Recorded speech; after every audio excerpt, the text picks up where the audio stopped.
Yo creo que en materia fiscal es necesario dividir dos aspectos. Por una parte, política tributaria, en lo que son la gestión y la fijación de impuestos, y por otra parte, la política fiscal, es decir, la capacidad de gestionar el ciclo a través de un instrumento presupuestario. En el primero de los casos, Europa no tiene competencias.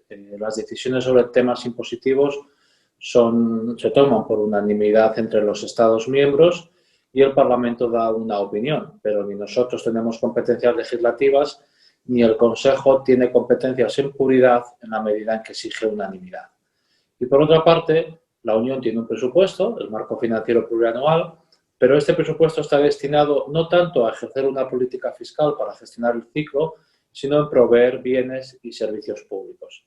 Esto está cambiando ahora, en esta crisis, con la emisión de deuda de 750.000 millones de euros a través del Next Generation EU, disponiendo por primera vez de un instrumento presupuestario para ayudar a gestionar el ciclo. Pero para que este elemento, para que este nuevo pilar funcione efectivamente, necesitamos recursos propios, necesitamos una base impositiva europea que dé credibilidad a la emisión de deuda, porque haya una base de recursos para amortizar esa deuda en el futuro, para pagar esa deuda en el futuro.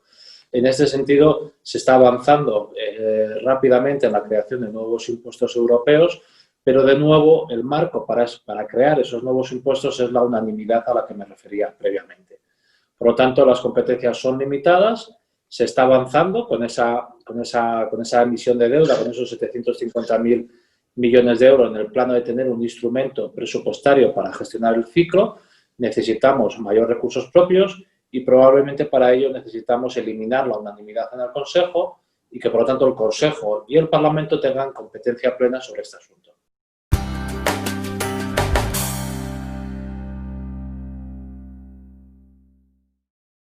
Yo creo que el proyecto europeísta no se basa en ceder soberanía, sino que se basa en reconstruir soberanía. Porque lo que estamos viendo en nuestro entorno es cómo los Estados miembros cada día son menos eficientes a la hora de gestionar la economía, aunque no solo la economía. Ningún Estado puede luchar solo contra el cambio climático, ningún Estado puede luchar solo contra el blanqueo de capitales o la elusión fiscal. Ningún Estado, en fin, a fin de cuentas, tiene la capacidad de ejercer la soberanía que formalmente tiene y, por lo tanto, necesitamos a la Unión Europea para poder gestionarla conjuntamente. Por lo tanto, Europa no es un camino de cesión de soberanía, es un camino de reconstrucción de la misma una vez que vemos que la soberanía de los Estados miembros está desapareciendo. ¿En qué medida los Estados son conscientes de esta realidad? Pues son plenamente conscientes.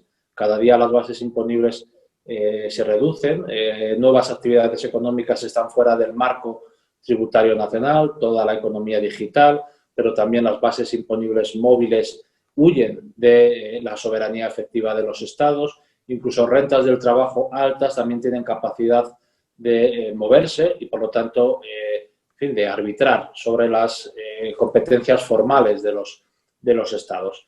Ahora bien, de reconocer la realidad a asumir que hay que gestionarlo conjuntamente, pues, en fin, pasa un tiempo en el cual, a través del Parlamento y de la Comisión, intentamos convencer a los gobiernos, intentamos convencer al Consejo de la necesidad de gestionarlo conjuntamente, que significa recuperar la soberanía que de facto están perdiendo.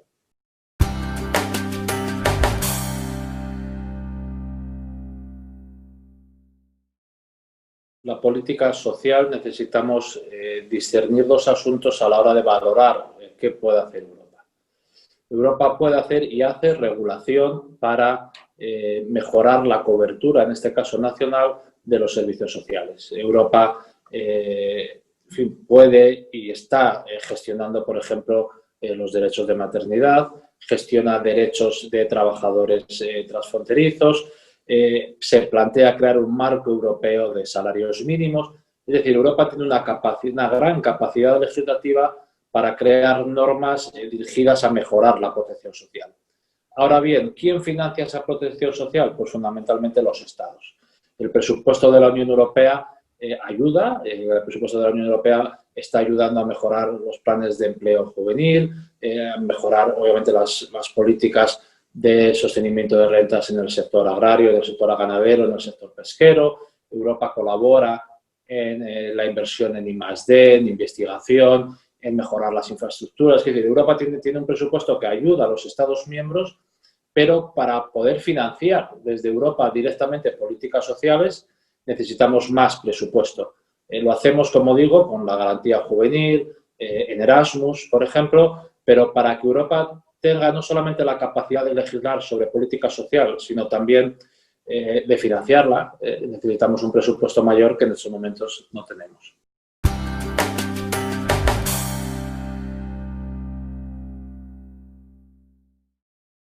Yo percibo en los ciudadanos europeos una gran frustración en términos impositivos.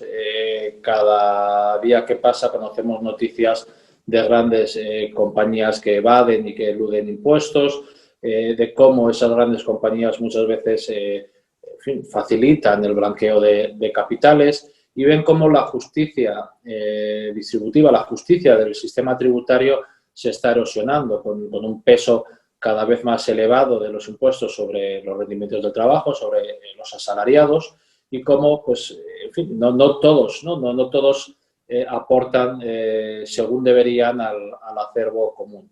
Y yo creo que esa percepción de que es una realidad de ausencia de justicia fiscal exige que haya respuestas europeas.